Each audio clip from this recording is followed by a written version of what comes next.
ಈ ಗ್ರಹಣದ ಸಂದರ್ಭದಲ್ಲಿ ಒಂದಷ್ಟು ಪರಿಹಾರಗಳು ಅಂತ ನಾವು ನೋಡಬಹುದು. ನಿಜ, ಗ್ರಹಣ ಅಂದ ತಕ್ಷಣ ಗ್ರಹಚಾರ ಅಂತಾನೆ ಅನ್ಕೊಳ್ತಾರೆ ಗುರುಗಳೇ ಎಷ್ಟೋ ಜನರು. ಸೊ ಅದಕ್ಕೆ ಪರಿಹಾರ ಕೂಡ ಇದ್ದೇ ಇರುತ್ತೆ ಹಾಗಾದ್ರೆ. ಹೌದು, ಖಂಡಿತ. ಯಾಕಂತ ಹೇಳಿದ್ರೆ ನಮಗೆ ಜ್ಯೋತಿಷ್ಯ ಶಾಸ್ತ್ರದಲ್ಲಿ ಏನಾಗುತ್ತೆ ಅಂತ ಹೇಳಿದ್ರೆ ಇದಾಗುತ್ತೆ ಅದಾಗುತ್ತೆ ಅನ್ನೋದಕ್ಕಿಂತ ಅದು ಆಗುವಂಥ ಸಾಧ್ಯತೆಗಳಿರುತ್ತೆ, ಅದಕ್ಕೆ ಹೆಚ್ಚಿನ ಮಟ್ಟಿಗೆ ಜಾಗೃತೆ ವಹಿಸಬೇಕು. ಯಾಕಂತ ಹೇಳಿದ್ರೆ ಗ್ರಹಣದ ಸಂದರ್ಭದಲ್ಲಿ ಒಂದಷ್ಟು ಆರೋಗ್ಯದ ಮೇಲೆ ಪರಿಣಾಮ ಬೀಳುತ್ತೆ. ಯಾಕಂತ ಹೇಳಿದ್ರೆ ಮನಸ್ಸಿನ ಕಾರಕ, ಮಾತೃಕಾರಕ, ಪಿತೃಕಾರಕ ರವಿ ಅಂತ ಹೇಳ್ತೀವಿ, ಚಂದ್ರ ಮನಸ್ಸಿನ ಕಾರಕ. ಪರಿಣಾಮಗಳು ಏನಾಗುತ್ತೆ, ಒಂದಷ್ಟು ಭಯಭೀತರು ಇರ್ತಾರೆ, ಏನಾಗುತ್ತೋ ಗ್ರಹಣ ಅನ್ನುವಂಥದ್ದು, ಅಥವಾ ಮಾನಸಿಕ ಖಿನ್ನತೆಗೆ ಹೋಗುವಂಥದ್ದು. ಸೊ ಇಂಥ ಸಂದರ್ಭದಲ್ಲಿ ಏನು ಮಾಡಬೇಕಾಗುತ್ತೆ, ಗ್ರಹಣದ ಮುಗಿದ ನಂತರ ಏನಾದರೂ ಗ್ರಹಣದ ಸಂದರ್ಭದಲ್ಲಿ ನದಿ ತೀರದಲ್ಲಿ ಇದ್ದಾರೆ ಅಂತ ಹೇಳಿದ್ರೆ ನದಿ ಸ್ನಾನವನ್ನು ಮಾಡೋದು, ಹಿರಿಯರ ಒಂದು ಪ್ರಾರ್ಥನೆ ಮಾಡಿ ತರ್ಪಣಾದಿಗಳನ್ನು ಕೊಡುವಂಥದ್ದು. ನೋಡಿ, ಹಿರಿಯರು ಪೂಜೆ ಮಾಡೋದಕ್ಕೆ ಬಹಳ ಶ್ರೇಷ್ಠವಾದಂತಹ ಸಮಯ. ಮತ್ತು ಈ ಗ್ರಹಣದ ಸಂದರ್ಭದಲ್ಲೇ ವಾಮಾಚಾರಗಳು ಜಾಸ್ತಿ ಮಾಡುವಂಥದ್ದು. ವೇದಗಳು 4 ಇರುತ್ತೆ: ಋಗ್ವೇದ, ಯಜುರ್ವೇದ, ಸಾಮವೇದ, ಅಥರ್ಣ ವೇದ ಅಂತ. ಈ ಅಥರ್ಣ ವೇದದಲ್ಲಿ ಬರುವಂಥದ್ದು ಇದೇ ಈ ಕೆಲವೊಂದೆಲ್ಲ ಬ್ಲ್ಯಾಕ್ ಮ್ಯಾಜಿಕ್ ಅಂತ ಹೇಳ್ತೀವಿ.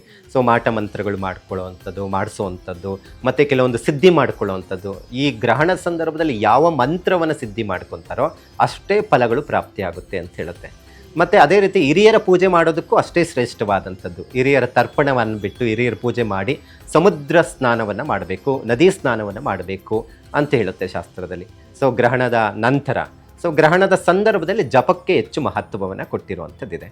ಸೊ ಗ್ರಹಣದ ನಂತರ ಏನು ಮಾಡ್ಕೋಬೇಕು ಈ ಸಂದರ್ಭದಲ್ಲಿ ಅಂತ ಹೇಳಿದ್ರೆ, ಈ ಸೂರ್ಯಬಿಂಬ ಮತ್ತು ಚಂದ್ರಬಿಂಬ ಸಿಗುತ್ತೆ, ಒಂದಷ್ಟು ಅದನ್ನು ಇಟ್ಟು ಪೂಜೆಯನ್ನು ಮಾಡಿ, ಅಕ್ಕಿ ಗೋಧಿಯನ್ನು ಇಟ್ಟು ಪೂಜೆ ಮಾಡಿ, ಅದನ್ನು ಸೂರ್ಯ ನಂತರ ಮಾರನೇ ದಿನ ಅಂತ ಹೇಳ್ತೀವಿ, ಗ್ರಹಣ ಆದಮೇಲೆ ಅದನ್ನು ದಾನ ಕೊಡುವಂಥದ್ದು. ಸೊ ಇದನ್ನು ಮಾಡಿದಾಗ ಗ್ರಹಣದ ಪ್ರಭಾವ ಏನಿರುತ್ತೆ ರಾಶಿಗಳ ಮೇಲೆ ಬೀಳುವಂಥದ್ದು ಕಡಿಮೆ ಆಗಲಿಕ್ಕೆ ಸಾಧ್ಯ ಆಗುತ್ತೆ. ಅಂದ್ರೆ ಇವು ಎಫೆಕ್ಟಿವ್ ಆಗಿರುವಂತಹ ಏನ್ ರಾಶಿಗಳನ್ನ ಹೇಳಿದ್ರಿ ಅವರು ಮಾಡುವಂಥದ್ದು.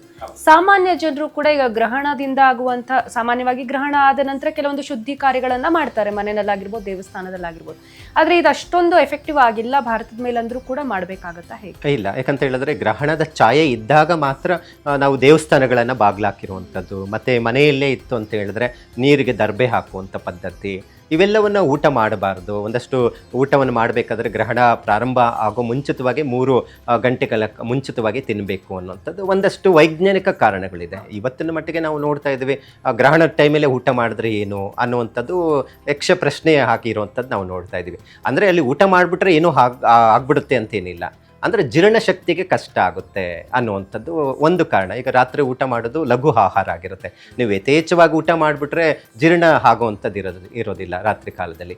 ಅದಕ್ಕೆ ಅದರದ್ದೇ ಆದಂಥ ಮಹತ್ವವನ್ನು ಕೊಟ್ಟಿದೆ.